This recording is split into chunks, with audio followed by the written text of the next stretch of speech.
우리말 성경에는 드로아의 유두고를 9절과 12절이 동일하게 청년이라고 일컫고 있습니다. 그러나 헬라어 원문에는 9절과 12절에 다른 단어가 기록되어 있습니다.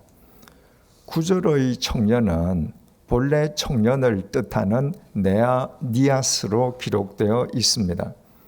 그러나 12절의 청년이라고 기록되어 있는 파이스는 청년이 아니라 아이를 뜻하는 단어입니다. 당시 헬라어로 네아니아스가 15살 이상의 젊은이를 가리킨다면 파이스는 8살에서부터 14살까지의 어린이를 일컫는 단어였습니다.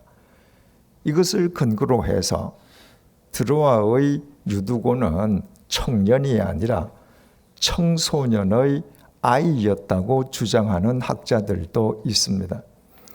현재 우리가 사용하고 있는 개역 개정판 성경 이전에 우리가 사용했던 개역 성경에는 실제로 12절의 파이스를 아이라고 번역했었습니다.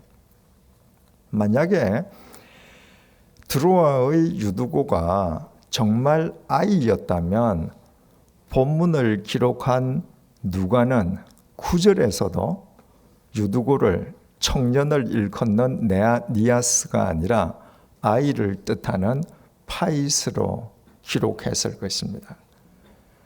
의사였기에 누구보다도 고등교육을 받은 엘리트였던 누가가 본문을 기록하면서 유두고에 대해서 각각 상이한 의미의 두 단어를 사용한 것은 그 유두고를 상대하는 사람들의 입장에서 그 두 단어를 구별해서 사용했기 때문입니다. 사람들은 제 아들들을 가리켜서 청년이라고 부릅니다. 그러나 제가 제 아들을 다른 사람 앞에서 가리켜서 말을 할 때 제 첫 번째 청년, 두 번째 청년이라고 말하지 않습니다. 제가 다른 사람들 앞에서 제 아들들을 가리켜 부를 때는 언제나 제 첫째 아이 혹은 막내 아이라고 부릅니다. 누가가 본문 9절에서 유두고를 청년이라고 불렀던 것은 누가 자신을 포함해서 당시의 사람들에게 유두고는 정말 연령상 실제로 청년이었기 때문입니다. 그리고 12절에서 유두고를 아이라고 표현한 것은 유두고를 데리고 간 집안 사람들과 동네 어른들의 입장에서 기록한 까닭이었습니다. 유두고는 한 명뿐인데 그 동일한 유두고가 누군가로부터는 청년이라 불리고 또 다른 누군가로부터는 아이라고 불렸습니다. 그리고 주님의 생명 안에서 새롭게 거듭난 유두고가 그 두 호칭에 대해서 모두 제대로 응답하면서 살았음을 밝히기 위해서 누가는 본문에 유두고의 그 두 호칭을 모두 언급했던 것입니다. 이것은 우리 역시 마찬가지입니다. 이 세상에 살아있는 사람치고 어느 누구도 단 하나의 호칭만으로 불리는 사람은 없습니다. 우리 각자는 남편, 아내, 부모, 자식, 형, 언니, 동생, 상사, 부하, 아이, 청소년, 청년, 중년, 장년, 어른 등 여러 호칭으로 불리고 살아갑니다.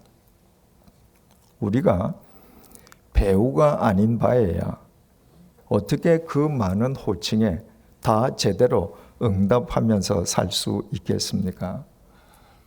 만약 우리가 우리에 대한 호칭에 따라서 배우처럼 살아간다면 도리어 그것이 큰일입니다. 배우는 무대와 스크린 속에서만 배우입니다.